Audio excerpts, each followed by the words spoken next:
तो अस्सलाम वालेकुम। जैसे कि हम पढ़ रहे हैं 9th क्लास की फ़िज़िक्स और उसका चैप्टर नंबर 2 काइनेमेटिक्स, और आज हमारा इस चैप्टर का लास्ट टॉपिक है जो कि है मोशन ड्यू टू ग्रेविटी, यानी कि ग्रेविटी के अंडर जो मोशन होता है। तो चलिए स्टार्ट करते हैं। सबसे पहले एक्सेलरेशन ड्यू टू ग्रेविटी, इसको डिनोट किया जाता है जी से, एज अ कांस्टेंट। ये हमेशा कांस्टेंट होती है अर्थ के, यानी कि नज़दीक ये कांस्टेंट होती है। अर्थ से जितना जितना हम ऊपर जाएंगे उतनी ये वेरी करेगी, और जितना नीचे जाएंगे उतनी वहाँ भी ये वेरी करेगी, मगर ये कोई कम डिस्टेंस पर वेरी नहीं करती, बहुत ज़्यादा डिस्टेंस होना चाहिए फिर जाके ये वेरी करती है। तो हम इसको समझने की कोशिश करते हैं। Acceleration due to gravity g is a constant. Its value near the surface of Earth is found to be 9.8 metre पर सेकेंड स्क्वायर।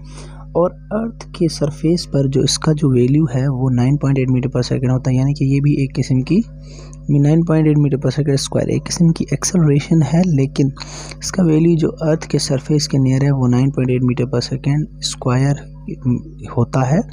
लेकिन हम प्रॉब्लम वगैरह को आसान बनाने के लिए 10 भी लेते हैं।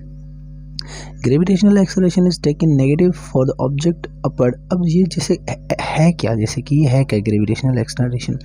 अब जैसे कि हमें पता है फिजिक्स में कि हर चीज़ को अर्थ अपनी तरफ अट्रैक्ट करती है, यानी कि अर्थ में एक ऐसा फोर्स मौजूद है जो हर चीज़ को अपनी तरफ अट्रैक्ट करता है। उसी फोर्स की वजह से जो एक्सेलरेशन प्रोड्यूस होती है, उसी एक्सेलरेशन को कहा जाता है कि ये है एक्सेलरेशन ड्यू टू ग्रेविटी, और उसका जो वैल्यू होता है ये कांस्टेंट होता है 9.8 या 10 लेते हैं। Gravitation acceleration is taken negative for objects moving downward and positive for objects moving upward. अब ये बात समझने की है कि जैसे जो ऑब्जेक्ट ऊपर से नीचे आ रहा है उसके लिए हम जो ये जी का वैल्यू लेते हैं वो लेते हैं पॉजिटिव, क्योंकि जी की अट्रैक्शन अर्थ के टुवर्ड्स है और वो ऑब्जेक्ट भी अर्थ के टुवर्ड्स आ रहा है, तो इसका डायरेक्शन हमें लेते हैं पॉजिटिव। मगर अगर कोई ऑब्जेक्ट ऊपर जा रहा है, अब जी जो अट्रैक्शन ऑफ अर्थ है उसका डायरेक्शन है अर्थ के टुवर्ड्स, और जो ऑब्जेक्ट है उसका डायरेक्शन हो गया अपवर्ड, तो ये डायरेक्शन हो गया अपोजिट। तब हम जब जी का वैल्यू लेते हैं वो लेते हैं negative. For the motion of bodies under the influence of gravity, the equation of motion are slightly modified, where distance is taken as h and acceleration is taken as g. अब जैसे कि हम पीछे पढ़ कर आए हैं इक्वेशंस ऑफ मोशन 3 पढ़ के आए प्रीवियस लेक्चर में।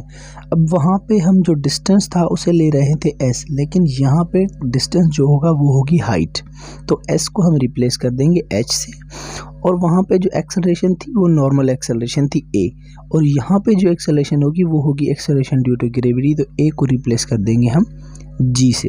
तो ये इक्वेशंस ऑफ मोशन स्लाइटली थोड़ा चेंज हो जाएंगी, जैसे कि ये v f is equal to v i plus a t था वहाँ पर, यहाँ पर हो जाएगा v f is equal to v i plus g t, और इस तरह से वहाँ पर था s is equal to v i t plus 1/2 a t square, और यहाँ पे होगा s is equal to v i t plus 1/2 g t square, और वहाँ पे था 2as, यहाँ पे होगा 2gh is equal to v f square minus v i square. तो इसे कहते हैं, अच्छा ये फाइंड किसने की थी, गैलीलियो, और ये इसे कहते हैं एक्सेलरेशन ड्यू टू ग्रेविटी। उसके बाद एक इस पर प्रॉब्लम है, उसे करने की कोशिश करते हैं। A ball is thrown vertically upward with the velocity of 12 meter per second. The ball will be slowing down due to pull of the Earth's gravity on it and will return back to Earth. Find out the time the ball will take to reach the maximum. अब जैसे कि हम problem वही same trick problem के लिए 3 step होते हैं। पहले स्टेप में हम जो डेटा मिली हुई है उसे लिखते हैं, जो फाइंड करनी है उसे लिखते हैं। तो हमें मिला हुआ वी आई इनिशियल वेलोसिटी जो कि 12 मीटर पर सेकंड है, और फाइनल वेलोसिटी फाइनल पर जाके स्लो हो रहा है, यानी कि स्टॉप हो रहा है, तो हमें अंडरस्टूड है कि फाइनल वेलोसिटी 0 है, और जी का वैल्यू इसके लिए नेगेटिव लेंगे क्योंकि ऑब्जेक्ट ऊपर जा रहा है, अभी पढ़कर आए, तो जी हो जाएगा -10 मीटर पर सेकेंड स्क्वायर, और टी टाइम हमें मालूम करना है। तो स्टेप 2 फार्मूला कौन सा अप्लाई करना है, वही फार्मूला VF = VI + GT, ये भी एक इक्वेशन ऑफ मोशन है, उससे लिया है हमने। अब यहाँ पे हमने टाइम चाहिए, VF भी मिला हुआ है, VI भी मिला हुआ है, टाइम चाहिए। तो टाइम को एक तरफ लेके आएंगे, बाकी फार्मूला को रीअरेंज करेंगे और फिर वैल्यू पुट करेंगे।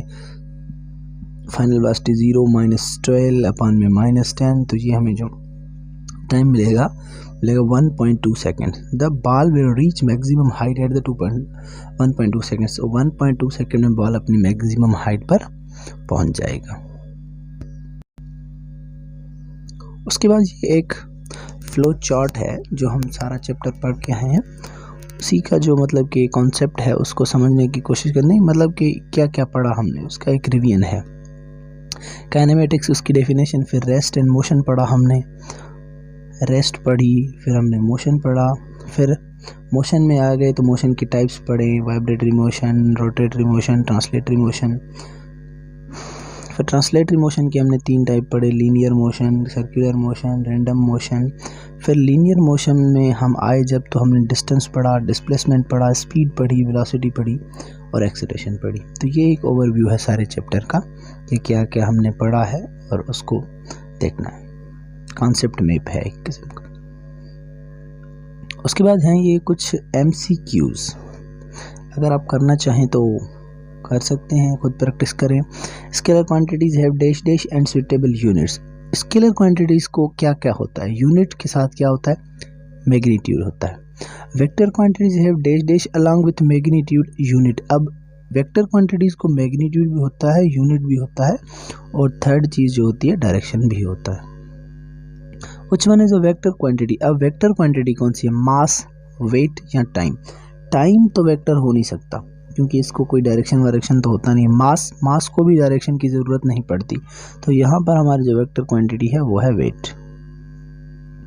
Which one is scalar quantity? अब स्केलर कौन सी है, वेलोसिटी है, ये भी वेक्टर है, इसको डायरेक्शन होता है। फोर्स है, ये भी वेक्टर है। Time is a scalar quantity. Distance is a dash dash quantity. Distance क्या है, स्केलर, वेक्टर, बोथ। अब जैसे कि हम पढ़ के आए हैं, डिस्टेंस जो है वो स्केलर होता है, डिस्प्लेसमेंट जो होता है वो वेक्टर होता है, तो ये डिस्टेंस स्केलर है। What is SI unit of acceleration, पढ़ के आए हैं, मीटर पर second square. What is SI unit of velocity, पढ़ के आए हैं, मीटर पर second. Shortest distance between 2 points is known as displacement, ये भी पढ़ कर आए हैं, तो ये खुद से प्रैक्टिस करनी थी आपने। ये चैप्टर हुआ यहाँ पर कंप्लीट और आगे हम शुरू करेंगे, इसी से ये लेक्चर यहाँ पर ख़त्म होता है और आगे हम चैप्टर नंबर 3 को स्टार्ट करेंगे।